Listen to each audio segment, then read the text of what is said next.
अस्सलाम वालेकुम वरहमतुल्लाहि वबरकातुहू।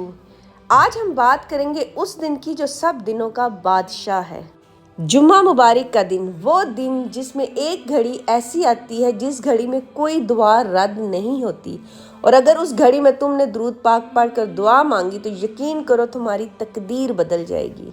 सही बुखारी की हदीस नंबर 935 है कि रसूल अल्लाह सल्लल्लाहु अलैहि वसल्लम ने फरमाया, जुम्मे के दिन एक ऐसी घड़ी होती है, अगर कोई मुसलमान बंदा नमाज पढ़ रहा हो और अल्लाह से कुछ मांगे तो अल्लाह उसे ज़रूर अता फरमाता है।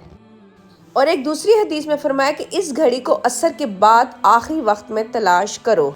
आप ज़रा सोचें कि अगर इस कबूलियत की घड़ी में आप नबी अकरम सल्लल्लाहु अलैहि वसल्लम पर दुरूद पढ़ रहे हो तो ये कैसा अजीम लम्हा होगा। रिश्ते तुम्हारा नाम लेकर अर्ज करते हैं, या रसूल अल्लाह सल्लल्लाहु अलैहि वसल्लम, ये बंदा आप पर दुरूद भेज रहा है। सुबहान अल्लाह, क्या मुकाम है उस इंसान का जिसका नाम मदीना तैयबा में लिया जाएगा।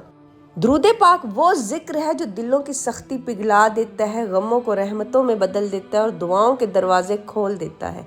नबी अकरम सल्लल्लाहु अलैहि वसल्लम ने फरमाया, जो मुझ पर एक बार दुरूद भेजता है अल्लाह ताला उस पर 10 रहमतें नाजिल फरमाता है। सही मुस्लिम में 408 हदीस मुबारका है।